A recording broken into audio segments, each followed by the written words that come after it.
Old Rajendra Nagar, Mukherjee Nagar, Karol Bagh और ना जाने कितने इलाके हैं जो मशहूर है एस्पिरेंट्स की ज़िंदगी के लिए। ऐसे ही एक इलाके में हम आए हैं स्टूडेंट्स की ज़िंदगी के बारे में जानने। वज़ीराबाद, यहाँ की गलियों में भी वही किताबों की दुकान, फोटोकॉपी की मशीन्स, हर राज्य के खाने की रेहड़ियाँ, चाय पर चर्चा करते हुए एस्पिरेंट्स। हम जानना चाहते थे इनकी ज़िंदगियों के बारे में, तो आज हम निकल आए हैं इनसे कुछ सवाल जवाब करने। कितने साल हो गए आपको यूपीएससी की तैयारी करते करते? 3 साल हुए हैं। सर 3 साल से आप तैयारी कर रहे हैं, एक बहुत टफ जर्नी है यूपीएससी की, तो कितना चैलेंजिंग है ये पूरी जर्नी आपके लिए? चैलेंजिंग तो है ही, ख़ास तौर पर मिडिल क्लास लोगों के लिए बहुत ही चैलेंजिंग है। और क्या नाम है, चैलेंजिंग है, मिडिल क्लास लोगों के लिए चैलेंजिंग है। बच्चे आते हैं कोचिंग संस्थाओं में फंस जाते हैं यहाँ, और कोचिंग संस्थाएं ठीक से गाइड नहीं करती हैं उनका। 3-3 4-4 साल कोचिंग संस्थाएं ही ले लेती हैं, और तो बच्चे को फिर 3 साल के बाद उसको जब एग्ज़ाम में बैठता है तो उसको रियलाइज़ होता है कि सच में अभी पढ़ना बहुत बाकी है। सर इससे पहले हमने सुना था ओल्ड राजेंद्र नगर के बारे में, करोल बाग के बारे में, मुखर्जी नगर के बारे में, लेकिन आज हम आए हैं यहाँ वज़ीराबाद में। तो क्या रीज़न है कि वज़ीराबाद में आजकल स्टूडेंट्स रह रहे हैं? क्या रीज़न है कि स्टूडेंट्स वज़ीराबाद को चूज़ कर रहे हैं? रीज़न ये है मैम कि मुखर्जी नगर से तो कोचिंग बंदी हो चुकी है, दृष्टि जैसे चली गई, क्या नाम है, नोएडा चली गई, और भी कोचिंगों पर छापा पड़ रहे हैं। जो मुखर्जी नगर में अभी कुछ दिन पहले संस्कृति जो कोचिंग थी उस पर क्या नाम है, प्रशासन ने रेड डाली वहाँ कि आप यहाँ कोचिंग नहीं चला सकते हो। सर मुखर्जी नगर वज़ीराबाद से ज़्यादा दूर नहीं है, तो क्या अफेक्ट पड़ रहा है वज़ीराबाद पर? जी बिल्कुल इफेक्ट पड़ रहा है, क्योंकि मुखर्जी नगर से सस्ता है, ये रहने में भी सस्ता है, खाने में भी सस्ता है। यहाँ रूम रेंट मिडिल क्लास का लड़का ज़्यादा ही है। हिंदी मीडियम का जो लड़का होता है वो मिडिल क्लास का ही लड़का होता है, एलीट क्लास का नहीं होता है। उसके लिए रूम रेंट बहुत मायने रखता है। सर हम हर बार देखते हैं कि हिंदी मीडियम के स्टूडेंट्स कम सेलेक्ट होते हैं, क्या यही काम- रीज़न है हिंदी मीडियम के स्टूडेंट्स का कम सिलेक्शन होना? कम सिलेक्शन का सबसे बड़ा कारण है सी सैट सबसे बड़ा कारण है। हिंदी मीडियम के लिए सी सैट सबसे बड़ा कारण है।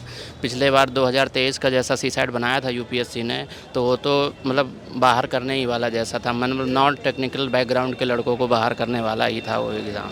वहाँ कई टीचरों ने अगर चैलेंज भी किया यूपीएससी के क्या नाम है सदस्यों को कि आप ही ये 2 घंटे में पेपर हल करके बता दीजिए। सर मुखर्जी नगर से कोचिंग जा रही है, तो क्या ऐसा सीन वज़ीराबाद में भी है? क्या वज़ीराबाद से भी कोचिंग जा रही हैं? यहाँ कोचिंग थी कब, तो यहाँ से जा रही है। यहाँ तो केवल खान सर की ही कोचिंग है, यहाँ तो कोई कोचिंग थी ही नहीं वज़ीराबाद में। सर जैसे आपने बताया कि यहाँ सिर्फ खान सर की कोचिंग है, तो फिर क्या आप कोचिंग लेने मुखर्जी नगर जाते थे? जी मैं तो मुखर्जी नगर जाता था। तो सर अब मुखर्जी नगर से कोचिंग चली गई, तो फिर अब जो स्टूडेंट्स वज़ीराबाद रह रहे हैं, तो क्या लगता है मुखर्जी नगर खाली हो रहा है, तो क्या वज़ीराबाद भी खाली हो जाएगा? जो होता है ना, दिल्ली यहाँ कोई मतलब मौज करने नहीं आता है, पढ़ाई के लिए आता है, माहौल के लिए आता है, और माहौल जहाँ मिलेगा उसको वहीं जाएगा। माहौल कोचिंग संस्थाएं जहाँ जाएंगे बच्चे वहीं जाएंगे। नोएडा कोचिंग संस्थाएं चली जाएंगी सब, तो बच्चे भी वहीं शिफ्ट हो जाएंगे। उनके लिए ना तो वज़ीराबाद मायने रखता है, ना मुखर्जी नगर, ना ओल्ड नगर। तो सर आप भी क्या अभी नोएडा जाने के प्लान्स कर रहे हैं? हाँ बिल्कुल, क्यों नहीं प्लान करेंगे। कोचिंग जहाँ शिफ्ट होंगी वहाँ ही बच्चे जाएंगे उसमें। सर नोएडा एक कॉरपोरेट हब है, तो क्या स्टूडेंट्स के लिए वो एक महंगा इलाका नहीं हो जाएगा? महंगा इलाका होगा, लेकिन जैसे ही यहाँ से संख्या ज़्यादा जाएगी तो वहाँ के लोग भी मैनेज करेंगे ना उसके हिसाब से। ऐसा थोड़ी ना है कि वहाँ भी बिल्डिंग्स बनेंगी। यहाँ वज़ीराबाद जैसे आप देख रही हैं तो कुछ साल पहले इतना विकसित नहीं था जितना अब हुआ है। जैसे बच्चे आते हैं उनकी मांग होती है, वैसे ही क्या नाम है उस हिसाब से इंफ्रास्ट्रक्चर बनता है। सर आप एक मिडिल क्लास फैमिली से हैं, और भी लोग जो मिडिल क्लास फैमिली से दिल्ली में यूपीएससी करने आते हैं, अभी हम देखें कि एक दीपक मीना नाम के एक व्यक्ति की मौत हो गई, तो ऐसे क्या क्या मुद्दे एक मिडिल क्लास को फेस करने पड़ रहे हैं? बहुत सारे मुद्दे हैं मैम यहाँ। एक तो किराया है, सिक्योरिटी है, ब्रोकरेज है, ये सब मुद्दे हैं। यहाँ ब्रोकरेज है आधा, मतलब 50-50 चलता है, ब्रोकरेज आधा और क्या नाम है सिक्योरिटी आधी चलती है। तो ये सब का रिजॉल्व होने चाहिए सब मुद्दे। लड़के आते हैं तो उनके साथ सिक्योरिटी और क्या नाम है ब्रोकरेज वाला सिस्टम नहीं होना चाहिए। सर एक आखिरी क्वेश्चन, जो स्टूडेंट्स आगे चलकर आएंगे दिल्ली पढ़ने, उनके लिए क्या संदेश देना चाहते हैं आप? अब तो संदेश यही है कि आप कोचिंगों के चक्कर में मत फंसिए। कोई भी स्टूडेंट हो, कोचिंगों के चक्कर में मत फंसिए। आप बेसिक जाइए, एनसीईआरटी पढ़िए। जैसे यूपीएससी का पेपर आ रहा है, सिलेक्ट वही लोग हो रहे हैं। 1000 सीट आती है यूपीएससी में, सिलेक्ट वही हो रहे हैं जो ऑलरेडी सिलेक्टेड हैं। ऑलरेडी कैंडिडेट जो सिलेक्टेड है वही ज़्यादातर सेलेक्ट हो रहे हैं, या जो किसी अदर एग्ज़ाम में सिलेक्टेड है वही सिलेक्ट हो रहे हैं। यूपीएससी को इन कोचिंग संस्थाओं वालों ने बिल्कुल एकदम आसान खिचड़ी के तरीके परोस दिया है कि आप आइए, हम आपको आईएएस बना देंगे। ऐसा होता नहीं है। आईएएस बनता है अपनी आदमी अपनी मैच्योरिटी से। आईएएस मांगता है कि आपके अंदर कितनी मैच्योरिटी है। थ्री स्टेप हैं आईएएस एग्ज़ाम में, कोई एक स्टेप तो है नहीं। और मेन मौलिकता होती नहीं है लड़के के अंदर। मौलिकता बन भी नहीं पाएगी जब तक बच्चा अपने से पढ़ने नहीं सीखेगा, किताबों से मैटर निकालने नहीं सीखेगा, तब तक कैसे मौलिकता आएगी उसके अंदर। तो सबसे बड़ी बात है कि आप बेसिक में जाइए, एनसीईआरटी पढ़िए अच्छे से। एनसीईआरटी पढ़ने के बाद आप स्टैंडर्ड बुक पढ़िए, ज़्यादातर सेल्फ स्टडी पर फोकस करिए। अगर यहाँ आने की कोई ज़रूरत ही नहीं है दिल्ली में। जैसे हम लोग टिके हुए हैं, हम लोग भी शुरू में थे कि दिल्ली जाएंगे, वहाँ आईएएस की तैयारी करेंगे और आईएएस बन जाएंगे फर्स्ट अटैम्प्ट में। तो ऐसा होता नहीं है बिल्कुल। वो हम लोगों का क्या नाम है, उत्साह होता है। उत्साह थोड़े दिन बाद निराशा में बदल जाता है। तो सर बेसिकली आप सभी लोग एस्पिरेंट हैं, तो यूपीएससी अपने आप में एक बहुत चैलेंजिंग जर्नी है और उस चैलेंजिंग जर्नी का आप पार्ट हैं। तो क्या एक्सपीरियंस है आपका उस जर्नी को लेकर? अभी तो जर्नी स्टार्ट ही हुई है, 1 साल हुआ है। ठीक ही है, अभी जब से हम लोग आए हैं दिक्कत हो रही है, क्लासरूम कोचिंग का सब लेके तो चल रहा है ऐसे ही। अब देखते हैं क्या होगा आगे। अभी तो होता है कि अभी भी ये कभी कभी लगता है कि गलत आके फंस गए क्या यहाँ पे, जब क्लासेज बंद होती हैं। अभी भी क्लासेज बंद है, हमारी ऑनलाइन चल रहा है तो सर जैसा देखा जाता है कि अभी काफ़ी सारे यूपीएससी में बहुत ऐसे पड़ाव आए हैं यूपीएससी को लेकर, जैसे कि अभी हम देखें कि ओल्ड राजेंद्र नगर में जो केस हुआ, अभी मुखर्जी नगर में जो केसेस हो रहे हैं, तो ये सारी चीज़ें क्या आपकी जो ये जर्नी है इसको डिस्टर्ब करता है? बिल्कुल करता है। जैसे अभी हमारी क्लासेज चल रही हैं तो अब क्लास जब रुक गई है, ऑनलाइन मोड पे हो गई है। हम ऑफलाइन करने आए हैं ना, ऑनलाइन करना होता तो फिर घर पे ही कर लेते। 3 घंटे बैठना कंटिन्यूसली, वो दिक्कत है मोबाइल पे। तो दिक्कत तो होती है। अभी क्लासेज बंद हैं, अभी हम यहाँ पे रह रहे हैं, हमारा वो तो ड्यूरेशन तो बढ़ ही रहा है। क्लासेस तो अभी क्लास में बात करिए ना तो बोलेंगे कि हम आपको ऑफलाइन करा देंगे, लेकिन हम जो 1 महीने यहाँ पे रुके, हमारी क्लासेस डिस्टर्ब हुई, वो टाइम तो नहीं आएगा ना वापस। तो डिस्टर्ब तो होता ही है आदमी। क्लास चलता रहता है, थोड़ा जाओ तो दोस्तों से मिलना, यहाँ पे तो रूम पे बंद करते लगता है कि लाइफ रुक सी गई है, तो वो दिक्कत होती है। सर इससे पहले हमने ओल्ड राजेंद्र नगर देखा, करोल बाग देखा, मुखर्जी नगर देखा, लेकिन आज हम वज़ीराबाद आए। जब हमने वज़ीराबाद को देखा तो हमें पता चला कि वज़ीराबाद ऐसे थोड़ा कचरा बहुत है, इतनी फैसिलिटीज़ यहाँ नहीं हैं जो एक स्टूडेंट को पढ़ने के लिए कंफर्ट दिला सके। तो सर आप लोग इन सारी चीज़ों से और अपनी प्रिपरेशन से कैसे कॉप अप करते हैं? मतलब आपका वज़ीराबाद को लेकर क्या एक्सपीरियंस है? वज़ीराबाद एक्सपीरियंस तो ठीक है, जो दिक्कत होती है एडजस्ट करते हैं हम। सबसे बजट के लिए जो अगर थोड़ा रूम सस्ता मिल जाता था, अभी तो क्लासेज आ गई तो थोड़ा महंगा हुआ है, लेकिन पैसे की जिसको दिक्कत है या तो रूम सस्ता चाहिए तो इधर आ सकता है। करोल बाग जैसे मुखर्जी नगर में रूम महंगा है तो एडजस्ट करना पड़ेगा आपको। अगर कहीं अगर आप बजट फ्रेंडली नहीं हो उस हिसाब से तो आपको एडजस्ट तो करना पड़ेगा, तो वही होता है। सर कोचिंग चली गई यहाँ से, मुखर्जी नगर से कोचिंग अभी जैसे दृष्टि गई है, लेकिन इफेक्ट तो पड़ ही रहा है। क्लासेज नहीं है ना यहाँ पे। जितने भी क्लासरूम हैं, जो गाइडलाइन है उसके हिसाब से किसी का भी क्लासरूम नहीं है। कोई भी कोचिंग क्लास चला रही है तो श्योर नहीं है कितने दिन चलेगा।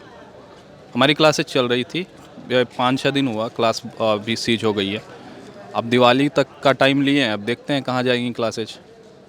तो सर अगर आपकी कोचिंग शिफ्ट होती हैं तो क्या आप लोगों को बहुत ज़्यादा परेशानियों का सामना नहीं करना पड़ेगा? बिल्कुल करना पड़ेगा। अब नई जगह जाएंगे, रूम लेना, सब चीज़ करना तो होता है। अब यहाँ पे तो सारी चीज़ें पता हो गई हैं धीरे धीरे आदमी को। तो अब रूम भी सेट है। रूम शिफ्ट करने में दिक्कत तो सबसे बड़ा है कि रूम ढूंढना, और उसके बाद या प्रॉपर्टी डीलर से लो आप। सर नोएडा एक कॉरपोरेट हब है, देखा जाता है कि नोएडा में बिल्डिंग्स है, बड़ी महंगी महंगी जगह है, और आप लोग वज़ीराबाद रह रहे हैं, जो आप बता रहे हैं कि एक रीज़नेबल रेट पे यहाँ एक बच्चा पढ़ लेता है। तो सर आप लोग जब जाएंगे, एक मिडिल क्लास बच्चा जब यहाँ से नोएडा शिफ्ट होगा तो उसको कौन कौन सी प्रॉब्लम्स का सामना करना पड़ेगा? मैम, जब भी जो राजेंद्र नगर वाला हुआ था केस, उस टाइम पे भी बच्चों ने बोला था, वहाँ पे जब देख रहे थे हम, कि रेट बहुत हाई है वहाँ पे। वही दिक्कत नोएडा में भी होगी। बच्चे जहाँ भी जाएंगे, यहाँ पे तो इंडस्ट्री नहीं है, फिर भी दिक्कत है। वहाँ तो इंडस्ट्री है ना, तो वो 2 लोगों को मैनेज करना। कितना भी कोचिंग, जैसे विकास सर का है कि हम हॉस्टल प्रोवाइड कराएंगे, और पीजी के लिए आपको कांटेक्ट दे देंगे, लेकिन फिर भी कितना भी कांटेक्ट दो, जब एक साथ जाएंगे ना बच्चे तो एकाएक रेट बढ़ेगा। बच्चे जहाँ भी जाएंगे वो दिक्कत बढ़नी ही है, यही हाल होना है वहाँ भी 2 साल बाद।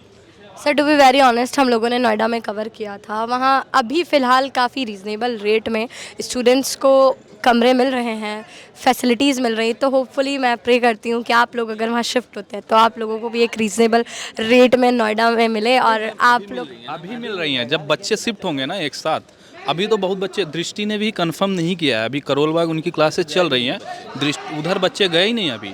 जिस दिन बच्चे जाएंगे उसके 6 महीने बाद, आप साल भर बाद वो देखना, यही हाल होगा वहाँ पे भी। साला वो सब कुछ बदल जाएगा, माहौल ही एकदम, वहाँ भी प्रॉपर्टी डीलर बैठ जाने हैं सब। गवर्नमेंट का कोई गाइडलाइन है नहीं, बच्चे कुछ भी करें, उनको ना वोट देते हैं हम, तो उनको फ़र्क नहीं पड़ता हमारे साथ क्या होता है। अभी दिल्ली का चुनाव होने वाला है, बच्चों के साथ क्या हो रहा है ये मुद्दा ही नहीं होगा। यहाँ आते से ही मैंने देखा कि यार ये दिल्ली है, तो फिर धीरे धीरे पता चला कि हाँ यही दिल्ली है। यहीं मेरे को रहना है, यहीं मुझे रहना है, इसी कचरे में, कुछ तो शुरू के 1 महीने तो मुझे नाले की बदबू इतनी परेशान करती थी, अब तो आदत पड़ गई है, अब तो हमको आती ही नहीं है। अब तो नाले पे घूमने जा रहे हैं, टहल रहे हैं, सब वो चल रहा है, वॉकिंग चल रहा है वहाँ पर, रनिंग चल रहा है, एक्सरसाइज भी उधर ही चल रहा है। तो ये सारी दिक्कतें आई थी, आज भी दिक्कतें आती है, धूल प्रदूषण। पार्क में भी जाते हैं तो वहाँ पार्क की फीलिंग नहीं आती है। पार्क एक बहुत मुश्किल से छोटा सा बना दिया है, पार्क नाम दे दिया है उसको, तो वहाँ जाते हैं तो वहाँ पर भी अगर हम मेडिटेशन करने बैठते हैं तो हमें नाले की बदबू ही आती है। तो खुशबू, अब तो हम खुशबू बोलेंगे क्योंकि हमारे लिए वो खुशबू हो चुकी है। तो कुछ ऐसा ही है। और अब रही बात यहाँ से कोचिंग शिफ्ट हो रही है तो बिल्कुल हमें दिक्कत आएगी, क्योंकि मेरी खुद की कोचिंग पहले मुखर्जी नगर में थी और उसके बाद वो अच्छा है कि मैं पहले से वजीराबाद में रहता था, तो मेरी कोचिंग तो मेरे पास में आ गई है, मुझे अच्छा रहा, मेरे लिए फ़ायदे के लिए रहा। लेकिन जो जिन्होंने कोचिंग के पास में रूम लिए थे उन्हें दिक्कत हुई। वो कुछ बच्चे तो आज भी शिफ्ट नहीं कर पा रहे, 1 घंटे पहले रूम से निकलना पड़ रहा है, आना पड़ रहा है मेट्रो से, रिक्शा से आधी दूर। और यहाँ तक तो वाहन भी नहीं आते हैं ठीक से, आधी दूर तक तो पैदल ही आना पड़ता है हमको। तो ये सारी समस्या आती है हमें। सर आपका मीडियम कौन सा है? मेरा हिंदी माध्यम है। सर जनरली देखा जाता है कि इंग्लिश मीडियम के स्टूडेंट्स ज़्यादा सेलेक्ट होते हैं, तो क्या रीज़न है इसका? रीज़न तो अब ऐसा तो कोई रीज़न है नहीं, जो मेहनत करेगा उसका सिलेक्शन होना है। मैं ये नहीं मानता हूँ कि इंग्लिश मीडियम का सिलेक्शन ज़्यादा होता है, हिंदी मीडियम की मेहनत वाली बात है। अगर वो हो सकता हो ज़्यादा मेहनत करते होंगे, और बात वो है ना कि हम हिंदी बेल्ट गए और हिंदी माध्यम से पढ़े तो हमको उतनी फैसिलिटी शुरू से नहीं मिलती है। हमारा स्कूल उस लेवल का नहीं हो पाता है कि हम शुरू से एकदम इतने इंटेलिजेंट रहे, या हमें कुछ अच्छा सोर्स अच्छा नहीं मिल पाता है, हम ठीक से पढ़ नहीं पाते। तो वही कारण होता है कि हमें थोड़ा टाइम लगता है पढ़ने के लिए, क्योंकि जो स्कूल में पढ़ना था वो अब हमें पढ़ना पड़ रहा है, फिर कॉलेज का कवर करना है,